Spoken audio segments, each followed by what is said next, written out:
to breathe when all you know is the struggle of staying above the rising water line. Well, the sky is finally open, the rain and wind stop blowing, but you're stuck out in the same old storm again. You hold tight to your umbrella, but darling, I'm just trying to tell you that there's always been a rainbow hanging over your head. If you could see what I see, you'd be blinded by the colors, yellow, red, orange, and green, and at least a million others. So tie up the bow, take off your coat, and take a look around. 'Cause the sky is finally open, the rain and wind stop blowing, but you're stuck out in the same old storm again. You hold tight to your umbrella, well darling, I'm just trying to tell you that there's always been a rainbow hanging over your head.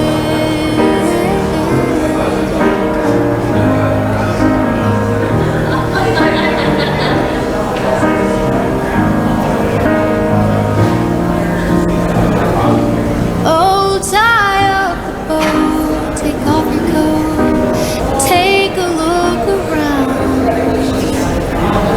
Everything is alright now, 'cause the sky is finally opened, the rain and wind stop blowing, but you're stuck out in the same old storm again. Let go of your umbrella, 'cause darling, I'm just trying to tell you that there's always been a rainbow hanging over your head. Yeah, there's always been a rainbow hanging over your head.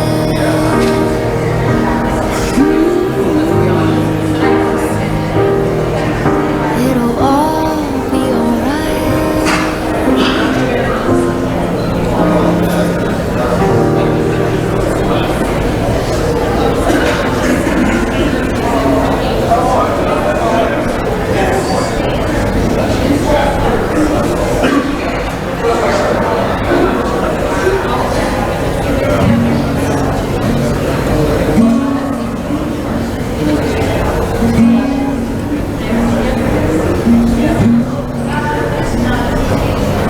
I recall the time when you and I would talk a little more to each other face to face, still on the war. When I knew there'd always be no more for me.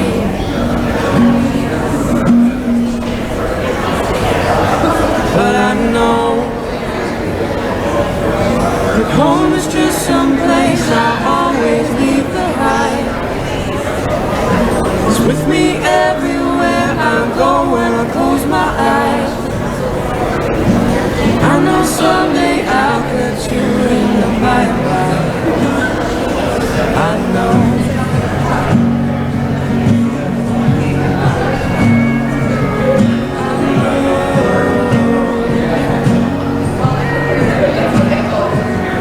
Dear mother, I know I have been away for far too long.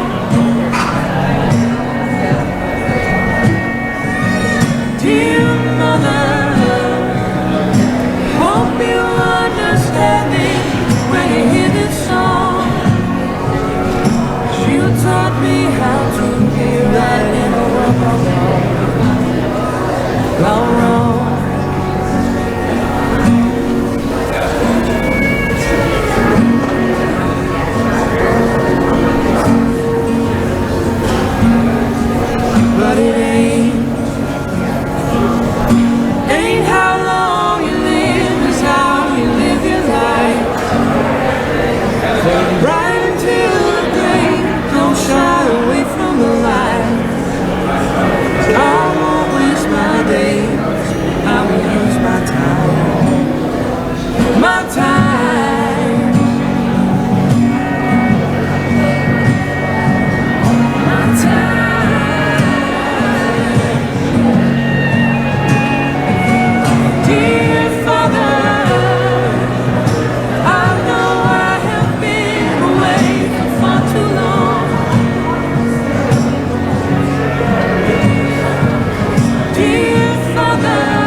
taught me how to be right.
Under the lamppost back on 6th Street, hearing you whisper through the phone, wait for me to come home.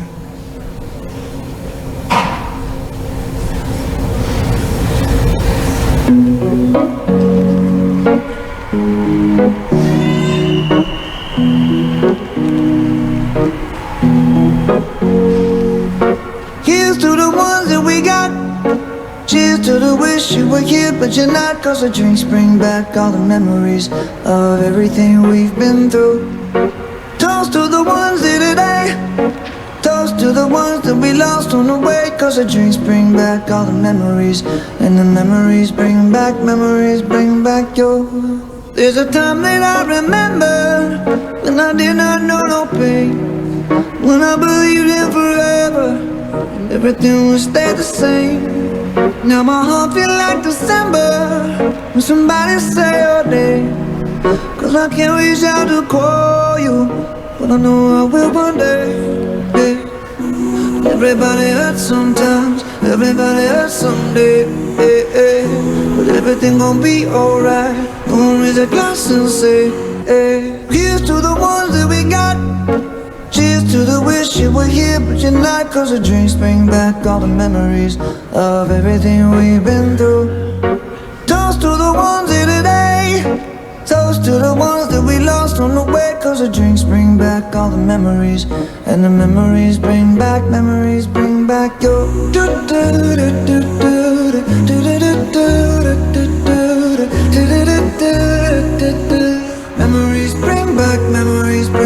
your.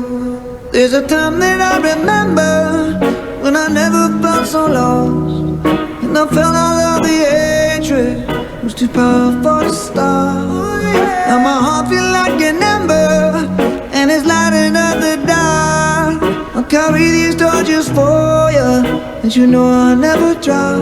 Yeah. Everybody hurts sometimes, everybody hurts someday, yeah, yeah. But everything gon' be alright. Gonna raise a glass and say, hey. Here's to the ones that we got. Cheers to the wish you were here but you're not. Cause the drinks bring back all the memories of everything we've been through. Toast to the ones here today. Toast to the ones that we lost on the way. Cause the drinks bring back all the memories, and the memories bring back your. Memories bring back your.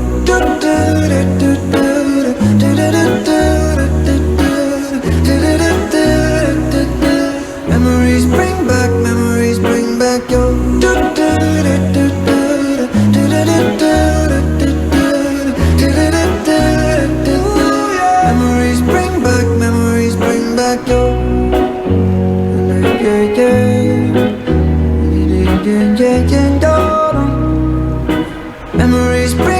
Memories bring back your.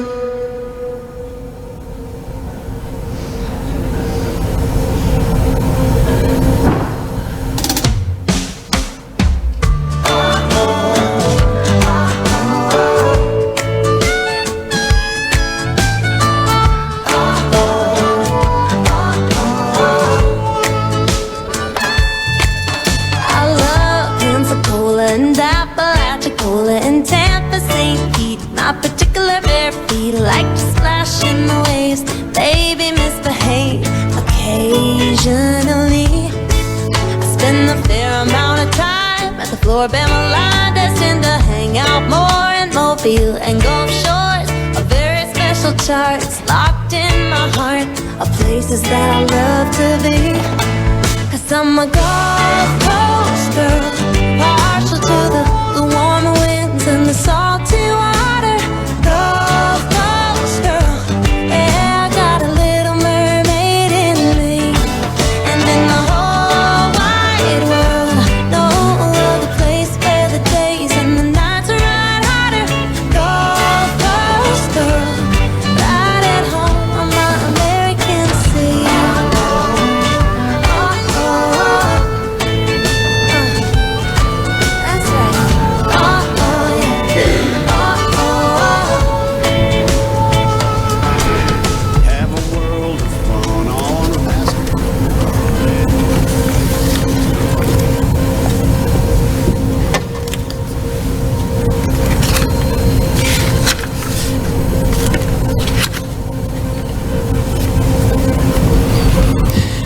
Family and friends, welcome to today's celebration of life for John and Susan Van Aarsen, who entered into their rest together.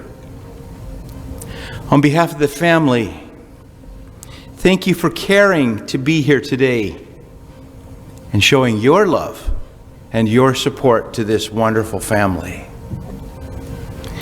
If you're here today, your presence is not a coincidence. You're here today because somehow your life has intersected with John and Susan's life in a very meaningful way. Regardless of the reason you came, thank you. Thank you for being here. Today we're going to celebrate their lives by first remembering who John and Susan were and how they impacted our lives. We're going to also celebrate by reflecting on our own lives and what matters at a time like this. And thirdly, we'll reflect by learning how to rely on each other in a more significant way, allowing the memories of John and Susan to fill that void that right now seems so huge.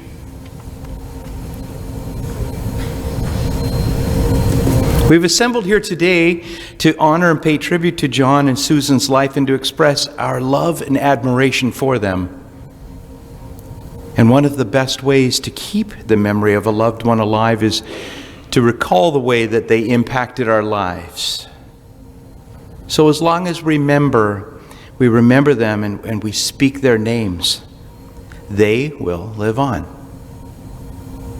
Throughout the course of this celebration this morning, we'll hear their life stories unpacked by family. There may be tears. There might even be some laughter. But most importantly, this will be a time to honor John and Susan in a meaningful way, complementary to the time that you enjoyed them in your midst. I've had the privilege of spending some time with John and Susan's family over the past several days and have come to know them through our conversations. They immediately became a blessing to my life, as I'm sure they are to yours. Family and friends, the life we live is not only short in relationship to eternity, but most are busy and packed with appointments and cell phones ringing off the hook that detract us from our time with one another. So today, if only for a few moments, we're going to stop the hands of time as we listen to family share their fondest memories of John and Susan. So let this time of reflection be the start of the long and sometimes difficult process of moving forward as we recount their lives together.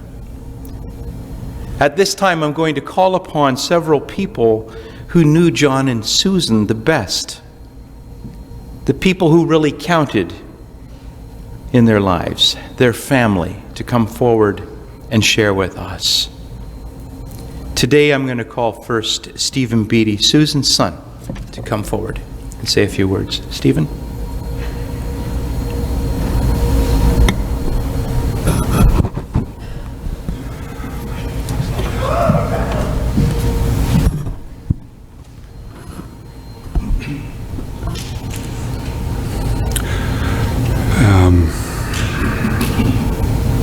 Yeah, you're right, Krista, you need a larger font.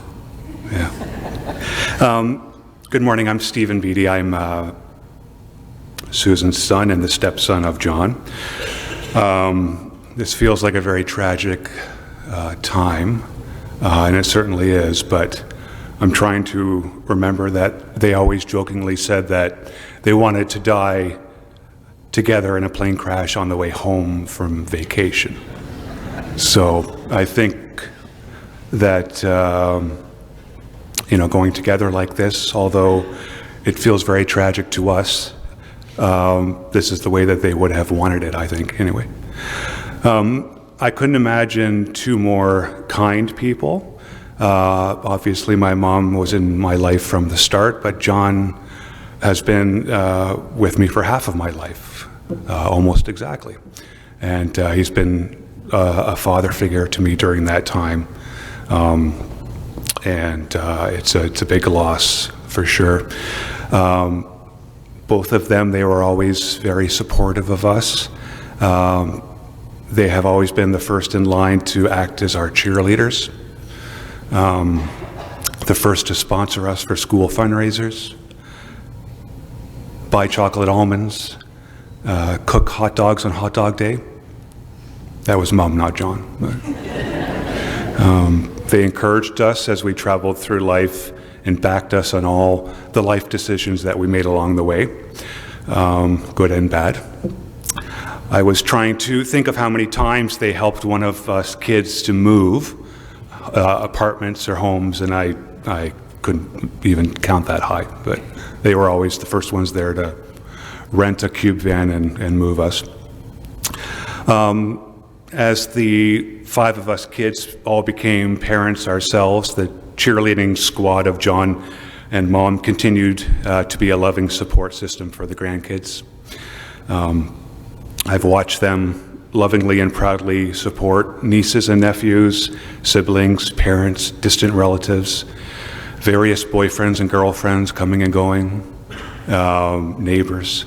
And like I said, it feels very tragic to lose all of that. But as I look around the room, I'm reminded of all the love and support that's everywhere here.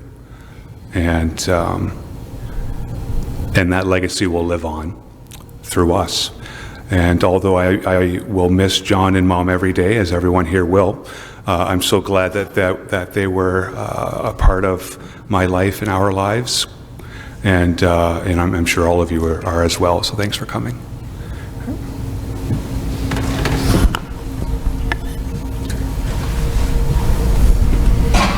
We're going to listen to a song at this time as well, just to reflect, take this moment to reflect on the wonderful words that Stephen just spoke to us in memory of John and Susan.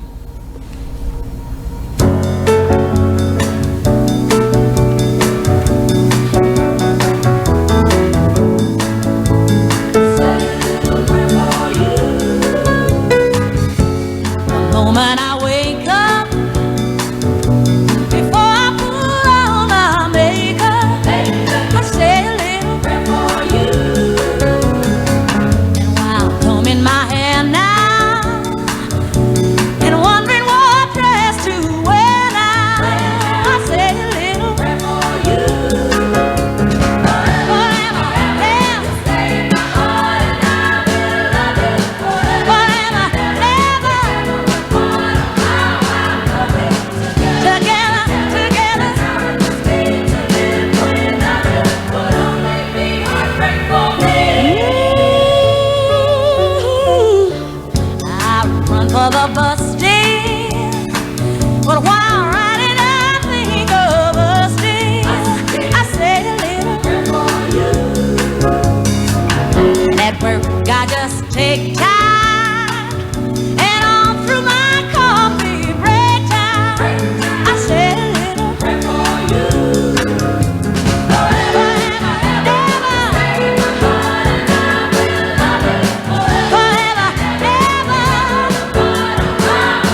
We're going to continue getting to know the life story of John and Susan a bit more. At this time, I would like to call John Little, Susan's brother, to come forward, John, and say a few words.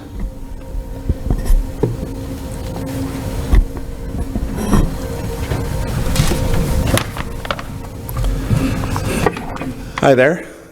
For those of you who don't know me, my name's John Little, and I am Susan's little brother. Susan and John and most of the family always called me Randy, which is my middle name, so many of you would have heard of me by that name. Something I should probably tell you before I go too far is that I'm a bit of a crybaby. Whenever we watch a movie at home and it's even remotely sentimental, I can hear my little 10-year-old at the other end of the couch saying, "Is John crying?" And the answer is usually yes. So it's going to be rough getting through this, so if I have to take a break, I hope you understand. I spend part of my time writing scary stories, novels and stories and novellas and whatever. So every writer who does that kind of thing ends up doing their share of public speaking. And so I've done quite a bit over the years, reading stories, giving discussions on writing, get dragged into office presentations because they usually figure I know how to put two sentences together and use the prepositions and conjunctions properly. But this speech is probably the hardest I've ever had to write, and certainly the hardest I've ever had to deliver. A couple of weeks ago, Susan asked if I could write a short speech to read at John's funeral on behalf of our side of the family. Of course, I was happy to agree to do that. 2 nights ago, the last time I saw Susan, she asked if I would also write a eulogy for her. I didn't want to believe that her eulogy would be needed anytime soon, but of course I agreed to do that. And here we are. Before I talk about John, I want to tell you some things you might not know about my sister. Susan and I have always had what I consider a very special relationship. I know my brothers and sisters might all say the same thing, which goes to Susan's amazing character. Every time I think back to when I was a young child, I'm constantly surprised at how mature Susan was. It was like she was an adult in a little kid's body. There were 9 kids in our family. When I was about 8 years old, the older 4 were already finding their way out of the house and into their own lives. Of the younger 5, Susan and my other sister Wendy were the oldest. My parents were both alcoholics. They kept themselves busy drinking and arguing with each other, and so they had virtually no ability to parent us. When I was 8, my surrogate parents were Susan and Wendy, aged 11 and 12. My sister Debbie was 6. My brother Scott was 5. They fed me, made sure I got to school, took me to friends' places to play, and made sure I was safely in bed at night.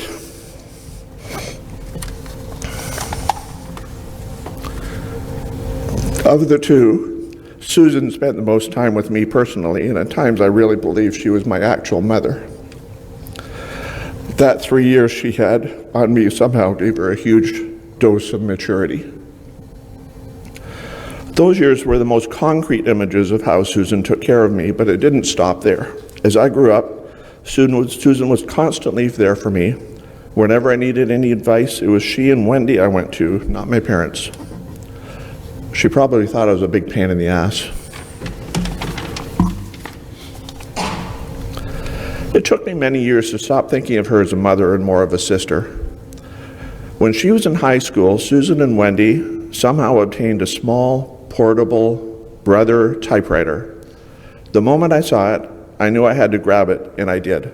I was 12 years old, and that day I wrote my first short story.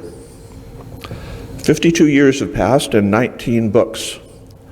Susan was one of my biggest fans. She always loved holding whatever the latest book was, and she kept copies of them all at her desk in her office. She was always proud of me and all of her siblings. We were all special to her. Susan had 2 children, both here today. When Jennifer was a toddler, I used to babysit her for Susan. It was a way to repay Susan being my mother by mothering her daughter. I don't think I ever babysat Stephen. I'd probably outgrown sitting by the time that he needed it. Years passed and I spent most of them living in Vancouver, so I didn't see Susan as often as I now wish I had. The most important event in those years was when Susan met John. She'd been to a fortune teller a little time before that day, and the mystic told her all about this fellow named John and she was going to meet. She described John in detail, including his appearance and his occupation. I never believed in fortune-telling crap, but it was very eerie how bang on the description really was. John Van Aarsen did end up being Susan's life partner, her soulmate, her everything.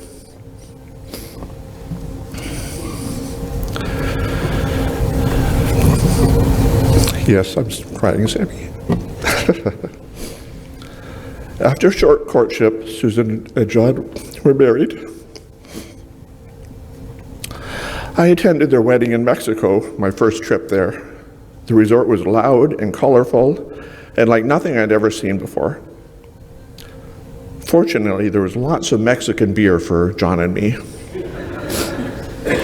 I got to meet many members of John's family that week, and I could see how good he treated Susan.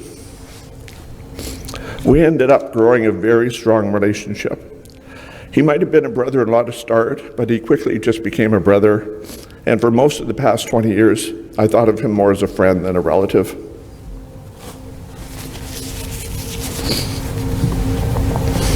John was always smiling. I don't know if I ever saw him when he wasn't laughing and smiling. He never spoke badly about anybody, and no matter what was going on, he was the guy who could cheer people up. He wasn't just a glass half full kind of guy. His glass was always overflowing. The last time we saw him was just a night or so before he died. We were in his hospital room, and all he could be concerned about was our comfort. He was smiling the whole time we were there, happy to see us, but he was only concerned about making sure we had comfortable seats or that we were doing okay. Once, John and I found ourselves in Egypt, inside the middle of the Great Pyramid. We were hunched over as we walked through the tiny passages that led to the center, and when we got there, we both stared at each other, knowing that 3 million tons of rock were hanging over our heads, wondering how the heck we were going to be able to climb our ways back out. I asked him why the rocks didn't come crashing down and crush us to death. He just smiled and laughed, but we were both eager to get out from under certain death. Fortunately, there was lots of Egyptian beer there for us after that. John and Susan visited me in Vancouver many times, and on one of those trips I got to meet his 3 daughters for the first time and spend a lot of time with them and really got to know them well. From that day, Krista, Tiana, and Alicia were cemented as permanent fixtures into my family. 10 years ago, I moved back to Ontario, and not long after that, I married my wonderful wife, Fatima. We would get together with John and Susan at every opportunity. The 4 of us were closer than siblings and in-laws. We were all close friends. Fortunately, there was always lots of Canadian beer for us. A year or so ago, we planned for the 4 of us to go to Mexico, with the timing of that trip being this past August. We were going to treat John and Susan to one last wonderful holiday. It didn't work out that way. They were both too sick.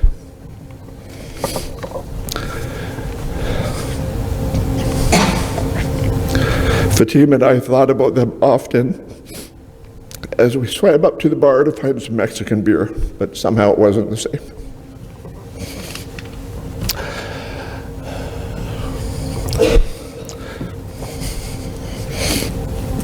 Last week in a Facebook post, my brother Scott was talking about John. He said, "He's the most fantastic guy I've ever met.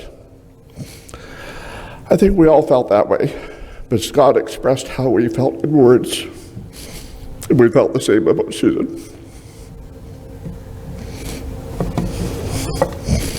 Now the tough part. Come here.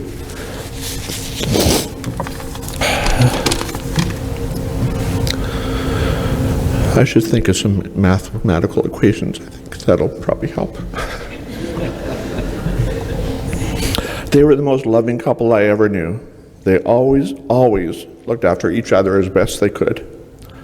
John was Susan's reason to live.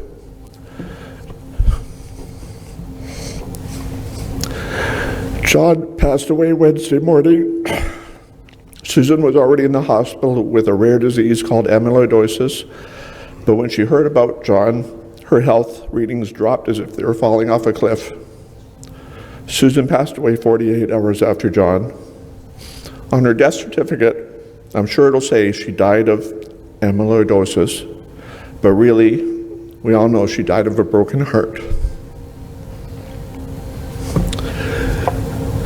It was truly a privilege to have both of them in our lives as long as we did.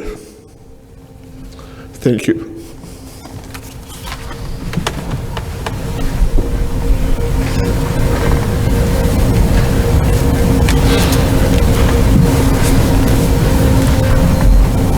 Thank you, John. I'd like to call Wilhelmina Sterling, that's John's mother, and Mary Ann Ragg, John's sister, to come forward.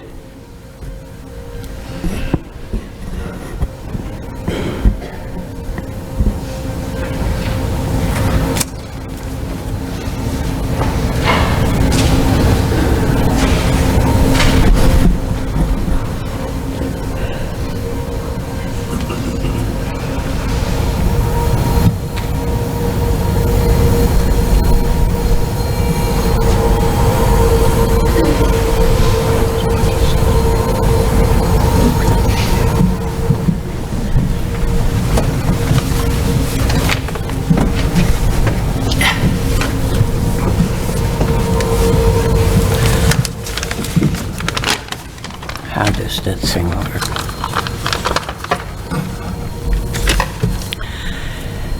As John's mother, I have known him longer than anyone present here today.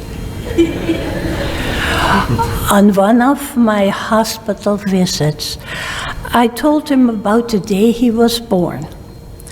The town of Sturgeon Falls, Ontario, was covered in a sheet of ice. It was a treacherous drive to Saint-Jean-de-Brébeuf Hospital. The French nuns told me I had a long time to go yet, but because of the weather, they tucked me in. And an old nun sat beside my bed praying her rosary. Even then, John showed his impatience by coming fast. In the early morning hours of March the 12th, Henry John Van Aarsen came into the world. Over the years, he became the older brother of his siblings, Michael, Marianne, and Tom. He grew into a caring, compassionate man.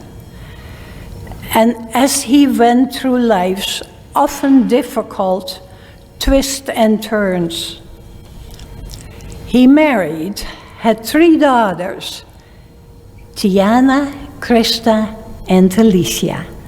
Then the grandchildren, a devoted and loving father and grandfather of his and extended family.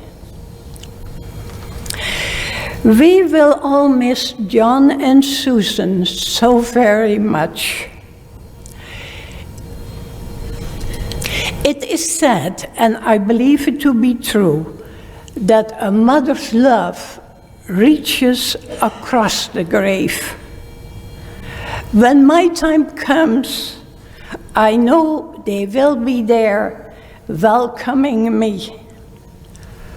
Until we meet again, I love you both. Rest in peace, John and Susan.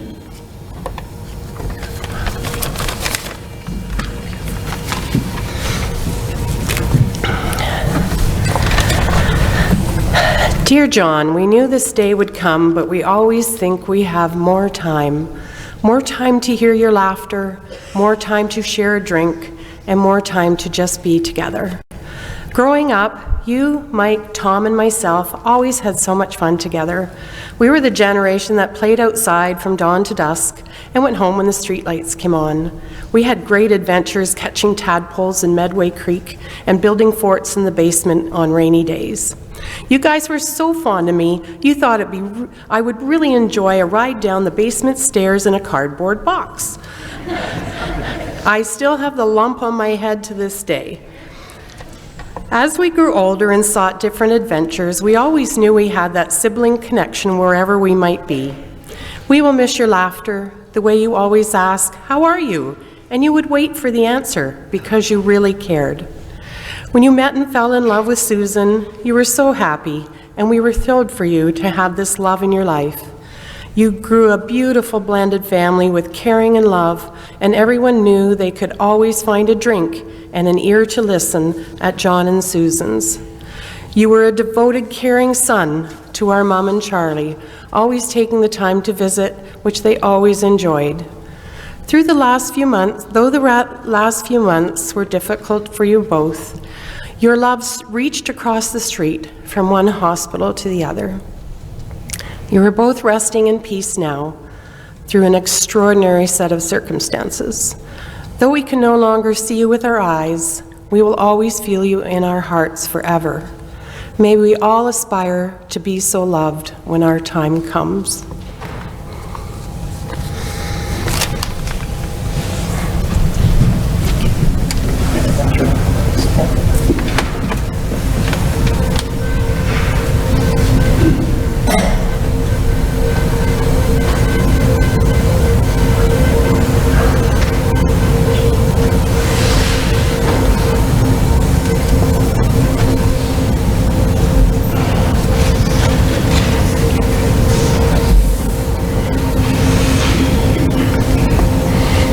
Thank you, Wilhelmina, and thank you, Marianne, for those very kind words and fond memories.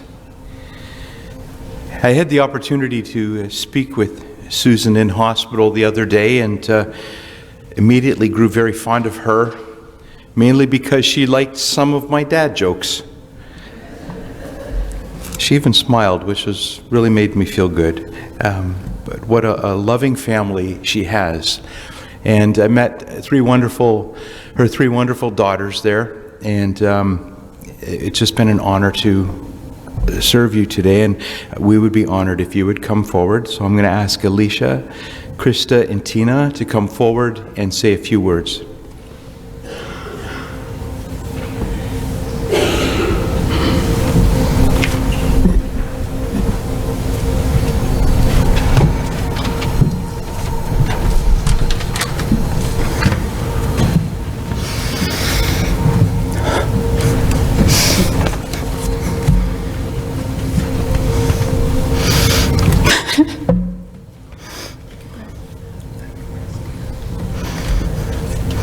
Oh, Dad, the man, the myth, the legend. You'll always be the strongest man I've ever known. I remember telling all the kids at school that my dad was stronger than their dad. I remember you pulling a sled through our favorite hiking trail, and the way that you took on cancer head on. You always had the biggest smile, even when you were in so much pain. And Susan, you've always meant so much to me. I will love you and miss you forever. There's a belief that says a person dies twice. Once when you are buried, and the second time is the last time that someone mentions your name. Well, I have to say, you will both be forever remembered in every sunset on the lake, in every pedicure with red nail polish, in every fajita night, and in every glass of red wine. Cheers. I love you both.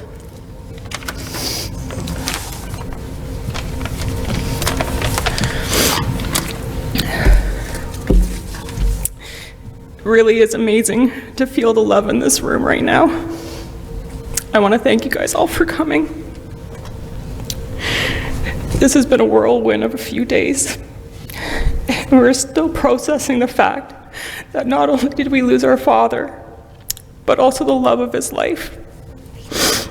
They shared a love like no other, like something out of a movie. They met in a bar. Susan announced she was going to spend the rest of her life with that man the moment my dad walked into the room. She did. She loved him so much. She would follow him anywhere. And my dad, he loved her right back. They shared a hospital room for a few days. And my dad found that he had the room to himself. All he wanted to do was go over and give his wife a kiss. And he got out of bed. Of course, Susan, being concerned about his well-being, yelled at him and told him to get back into bed and to get a nurse. So he did. When telling me the story afterwards, he looked at me in the eye and said, "I didn't want her to be mad at me by the time I got there." He really was the sweetest man. You know, he'll miss us too. He loved everybody in this room. My dad, he loved a room full of people. They all did. Every home they had was a happy one. I was fortunate to spend a lot of time with my dad in the last few days with him. When communication became hard for him, we spoke of happy memories and described special places. I told him about how I found a great photo of him that was taken in the front entranceway of the house on Beaconsfield. It was a great photo.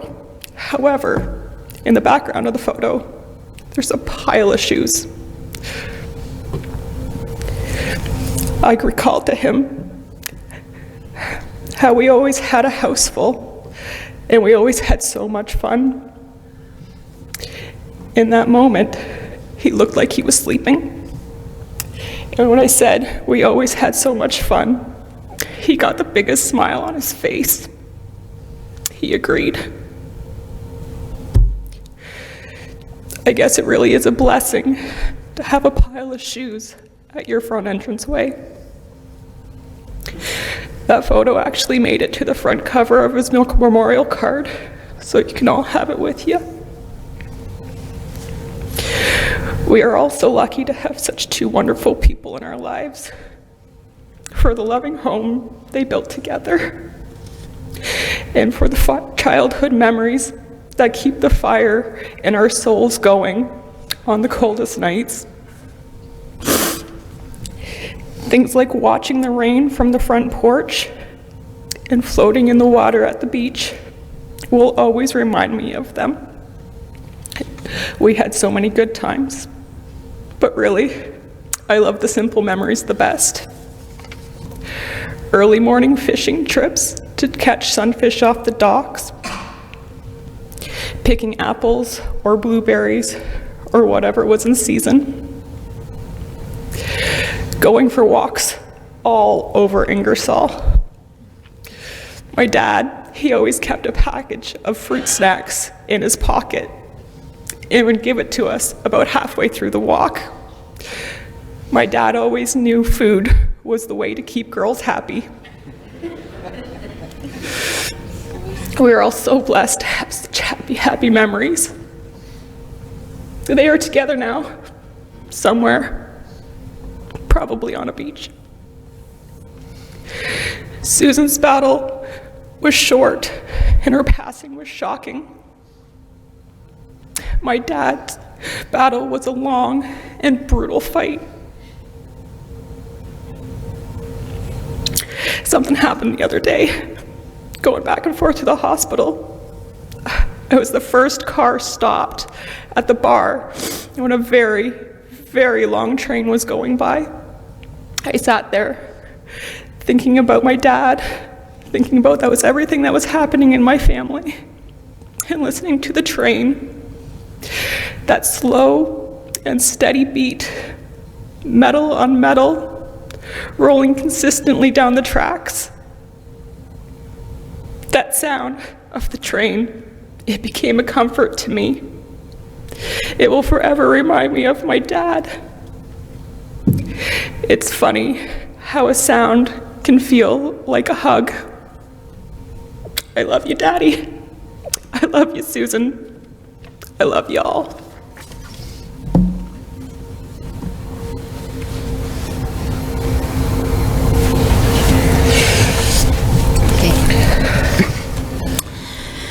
Thank you from the bottom of my heart to each and every one of you for all the love while we are all experiencing such deep grief.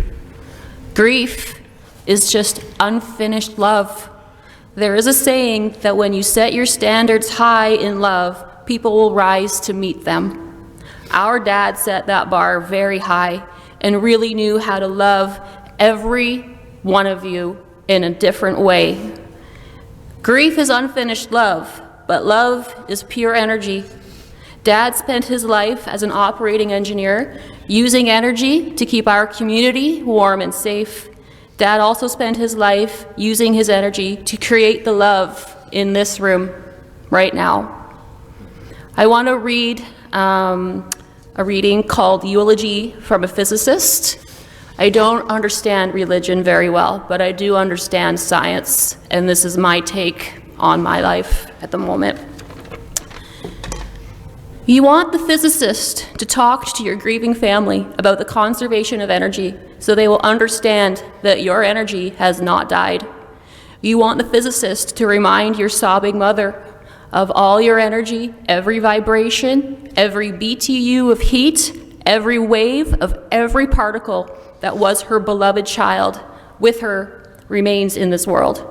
You want the physicist to tell your weeping father that amid energies of the cosmos, you gave as good as you got.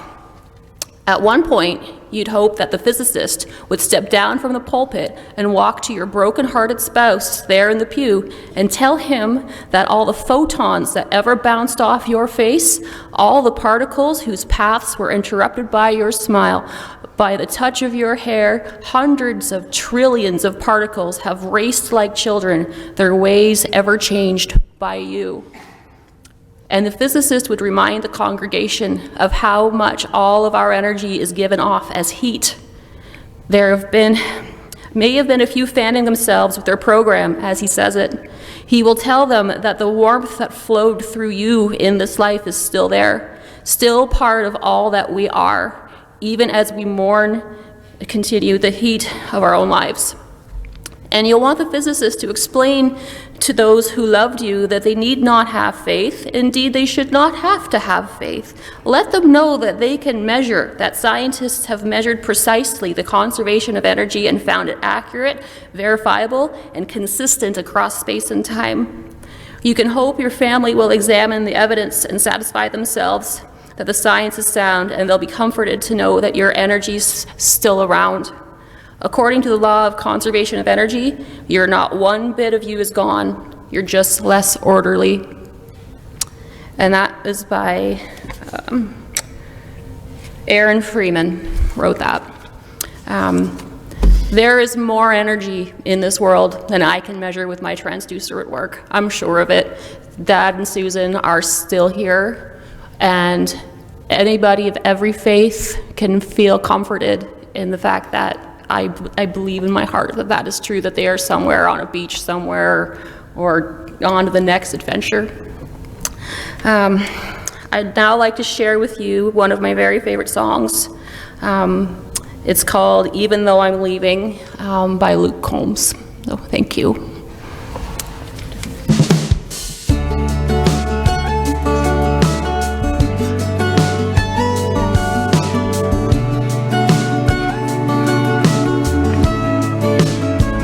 Daddy, I'm afraid. Won't you stay a little while? Keep me safe, 'cause there's monsters right outside. Daddy, please don't go.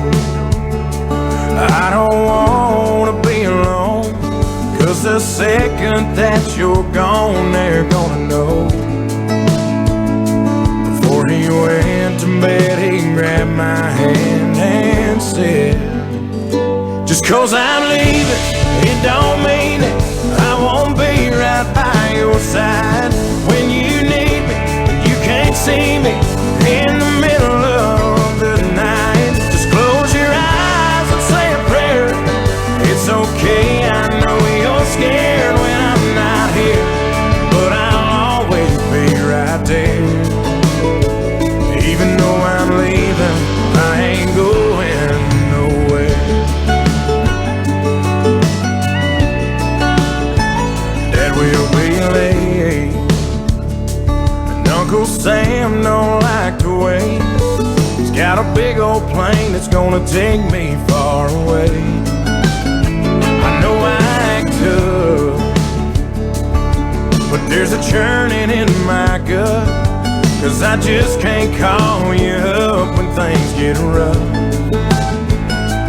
Before I left, he hugged my neck and said, just 'cause you're leaving, it don't mean it.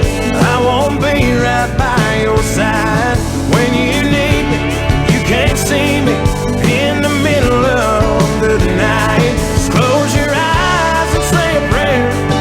It's okay, I know you're scared, I might be here, but I'll always be right there. Even though you're leaving, I ain't going nowhere.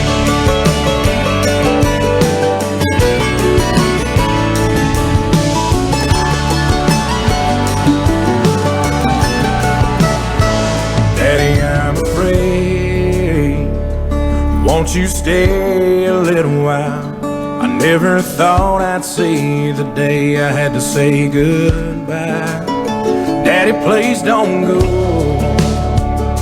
I can't do this on my own. There's no way that I can walk this road alone. Daddy grabbed my hand and said, just 'cause I'm leaving, it don't mean it. I won't be right by your side. When you need me and you can't see me in the middle of the night. Just close your eyes and say a prayer. It's okay, boy, I ain't scared. I won't be here, but I'll always be right there. Even though I'm leaving, I ain't going nowhere.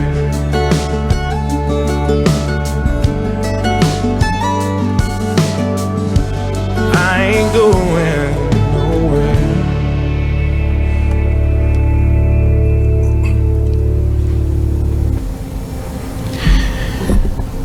Wilhelmina, Tina, Krista, Elisa, Jennifer, Stephen, immediately family and friends, the reality of today is that both John and Susan are gone. It's only natural that we should be sad because in a practical sense, they are no longer physically part of our lives. Now, I promised the family I would keep my remarks under 2 hours, so just bear with me. Thank you for laughing. Folks, to match the grief of losing this lovely couple, we have the joy of having known them, and that will become more and more significant and important with each passing day.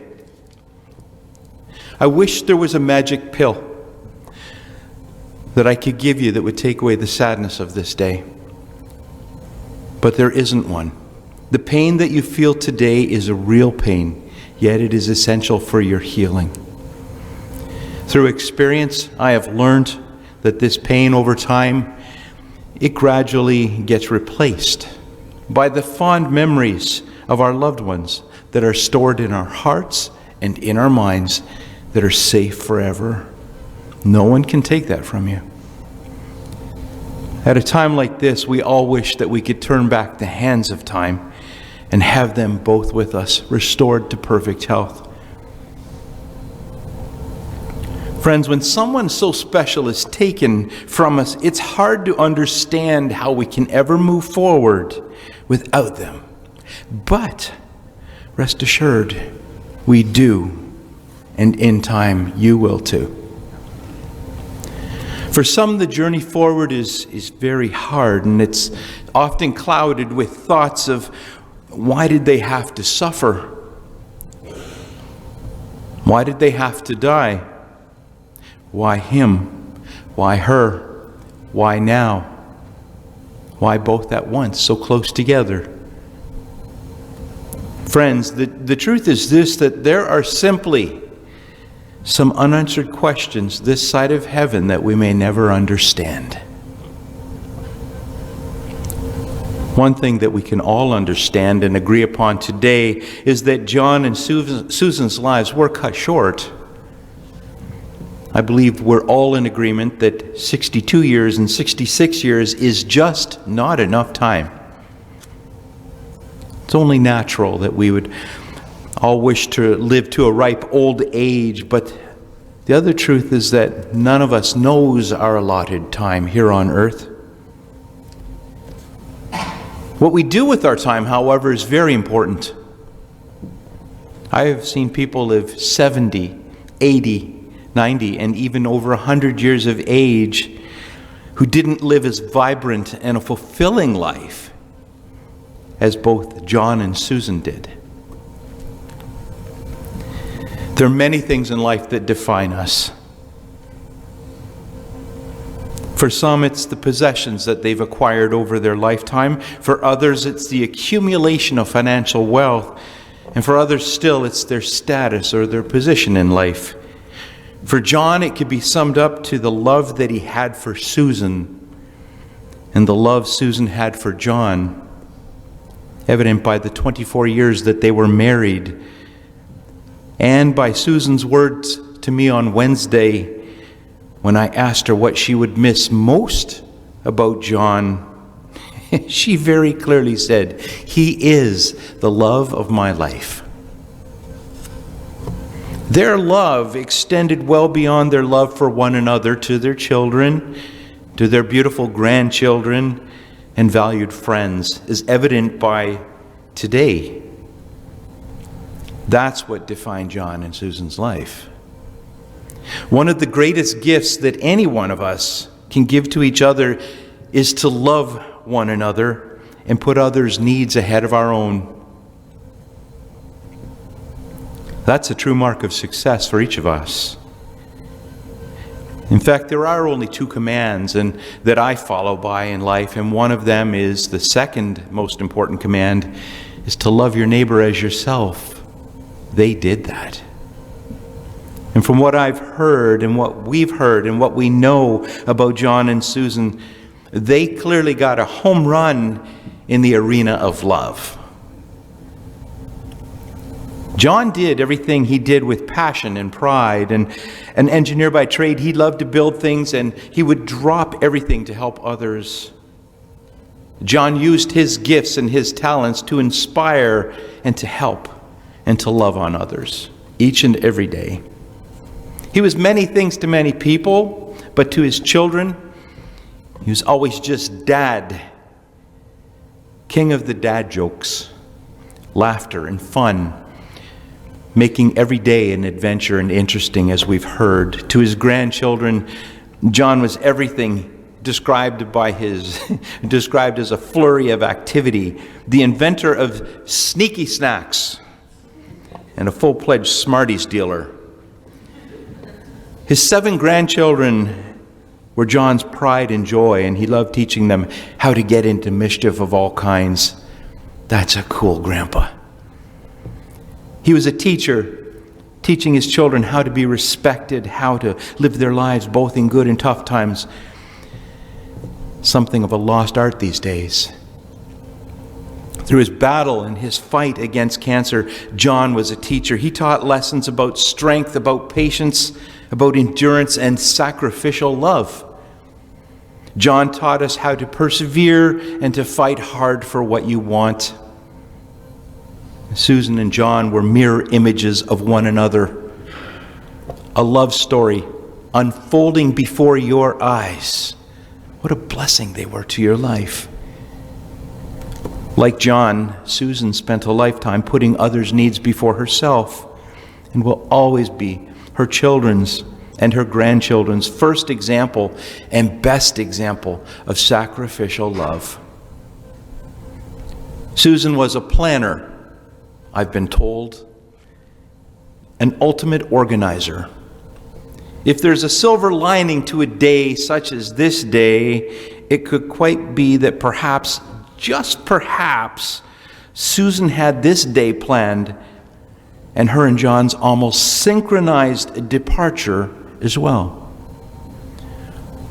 One final act of love so as not to make anyone hurt this bad 2 times. One of the most amazing things about John and Susan is that instead of letting their respective illnesses beat them down, they rose to the challenge. Neither let the fear of dying get in the way of the joy of living. As clergy, one of the most difficult things I have to do when journeying with families through a very difficult time is to ask that tough question of all, what will you miss? And well, gathered around Susan only 2 days ago and listening to Tina and Krista and Elisa and Debbie recounting John's life, it became very evident to me that the one thing that will be missed is the amount of love poured out from John and Susan in everything they did for the family. The dictionary defines love as an intense feeling of deep affection. One only has to reflect on the stories that we've heard here this morning to know that Susan and John were both intense in the way they loved. Family and friends, there's truly no better testament to a life well lived than to be respected by and loved so much by those who knew you the best and loved you the most. It's my prayer for each of you today that you'll find comfort in the stories that we've heard and the love shared by the families about these 2 wonderful people. So now as we get ready to say our final farewells to Henry, John, and Susan Gale Van Aarsen, remember that over time, fond memories that we just reflected upon will gradually begin to fill the void left behind by their passing. And may sweet joy begin to permeate the corners of your hearts and your minds.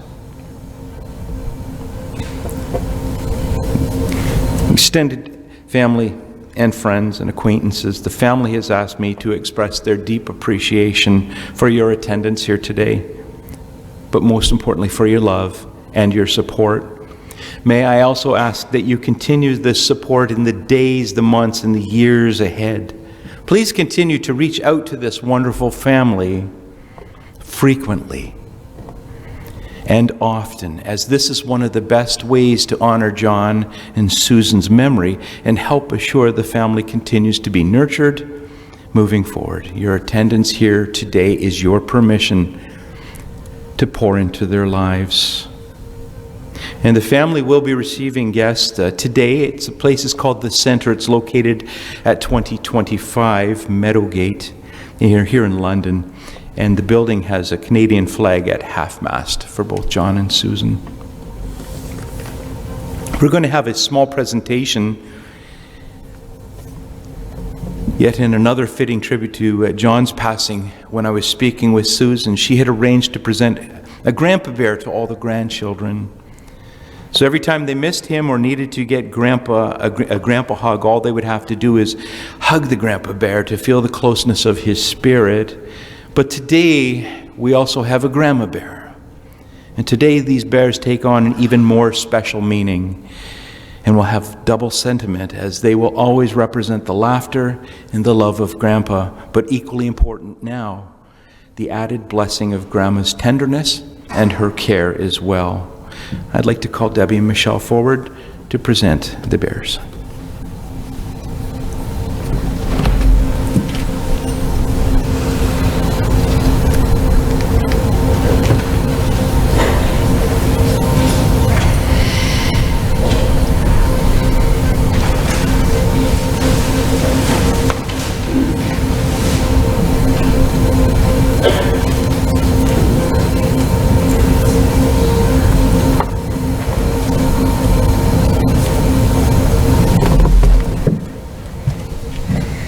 Hello. So a little while ago, Susan wanted to do something so special for the grandchildren, and so she has got a gift for the grandkids. So if all the grandkids could come up. She had planned this long time ago. Debbie organized it all. And so Susan had purchased their grandpa bears. And last night at, 4:45 a.m., I woke up and I was like, but Grandma doesn't have bears to give. And then I realized Grandma does have bears, her own bears, that John gave her many years. So we also have Grandma bears as well.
Thank you, Michelle. Thank you, Debbie. Family and friends, saying farewell to someone is always the most difficult time of any celebration. In our final act of farewell, though John and Susan were not religious, the family has asked for those who feel led to pray and join in the Lord's Prayer, or in any manner that you feel comforted by.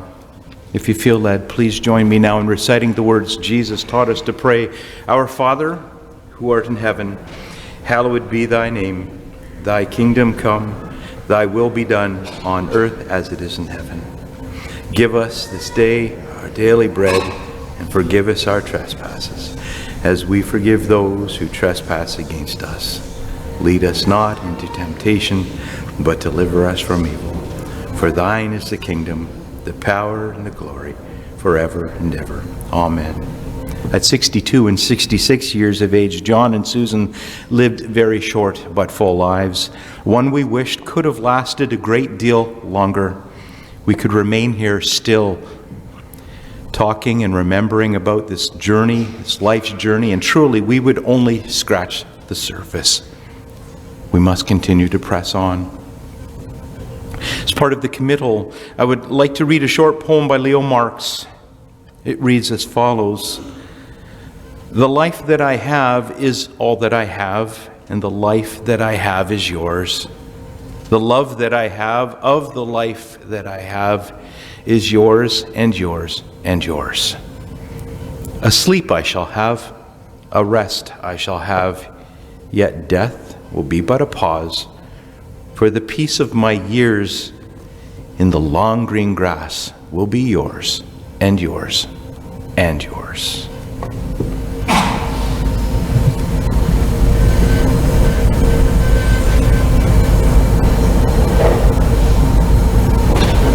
For everything there is a season, and a time for every purpose on earth, a time to be born and a time to die. Here in this final act of sorrow, but without fear, in love and appreciation, we commit the bride of Henry John and Susan Van Aarsen to the earth, which they came.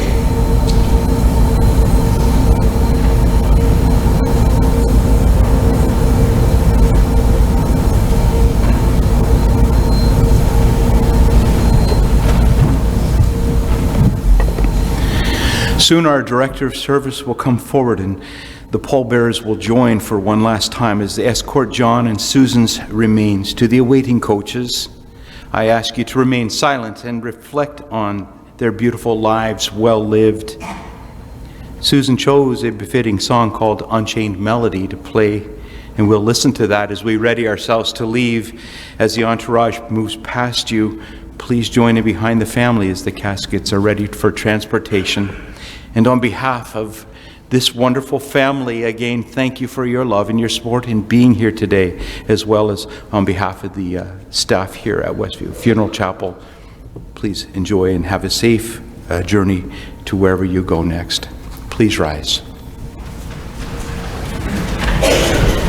Oh, my love, my darling, I've hungered for your touch a long, lonely time.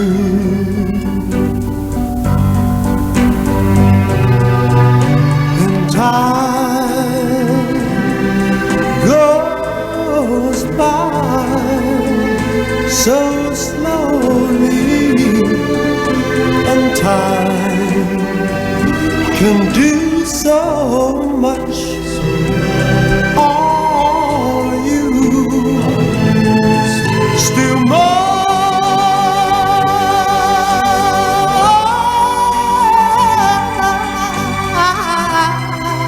I need your love.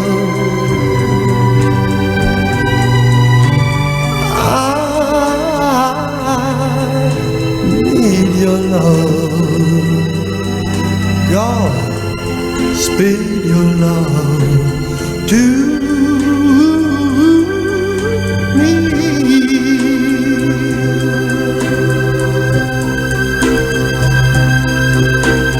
Lonely rivers flow to the sea, to the sea, to the open arms of the sea. Yeah.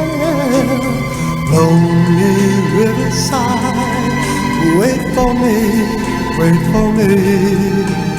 I'll be coming home, wait for me.